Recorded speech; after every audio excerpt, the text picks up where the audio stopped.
Hi everyone, Scott here.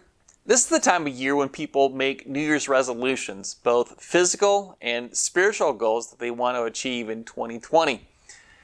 Recently I preached through a sermon on the idea of taking one or two action words and then making them our focus during the year. I talked about some words that we can use to grow in our walk with Christ. Words like knowledge, as in I want to know Jesus more and better this year. I want to become intentional and unoffendable. I'll put a link in the comments if you'd like to know more about this idea of picking one or two focus words in 2020. But back to our topic. Regardless of the method that you use, I really hope that you've made some sort of New Year's resolution for this year, especially when it comes to your spiritual life.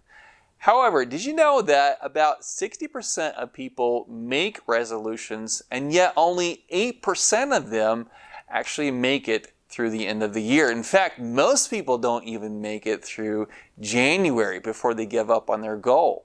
That's right. So with that in mind, I'd like to take some time today to talk about 3 things that can sidetrack us from our newfound focus. The first roadblock to keeping our resolution is this. I think a lot of people give up on their goal for the new year because they're expecting perfection from themselves. For example, perhaps they want to start a new daily Bible reading plan, or maybe they just want to work on a personal anger problem. And so what will happen is they'll go throughout their resolution day by day, and then they'll miss a day. Perhaps they'll miss some Bible reading, or maybe they'll blow up at a coworker.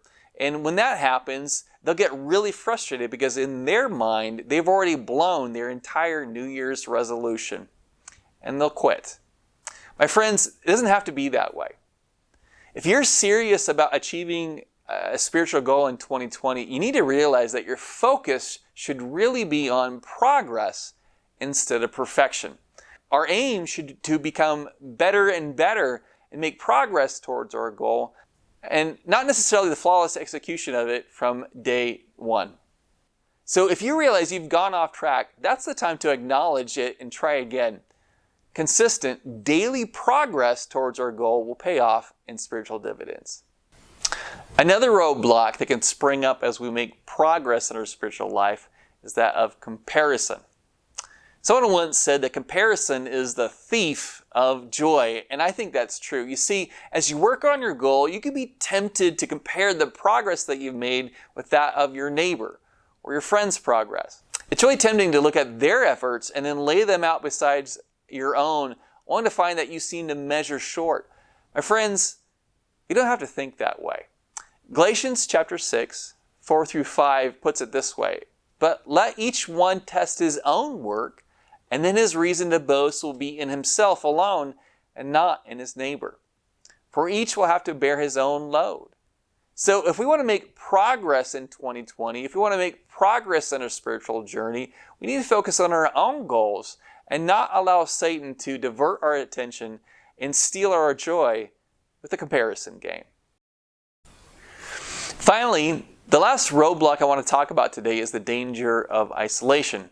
Sometimes we'll set a goal for ourselves and we don't want to tell anyone about it for fear that we won't actually achieve it.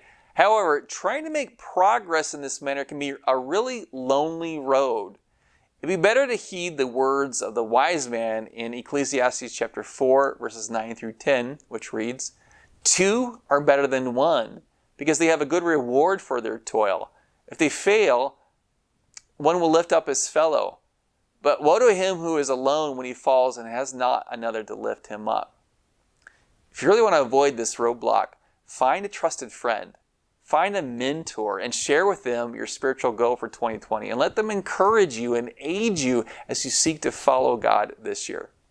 I hope you're able to avoid these pitfalls this year as you seek to achieve your spiritual goals. And here's the thing, the members here at the Woodland Hills Church of Christ want to do whatever we can to aid you on your journey in 2020 and beyond. So do us a favor and leave us a comment below so that we can know how to pray for you this week.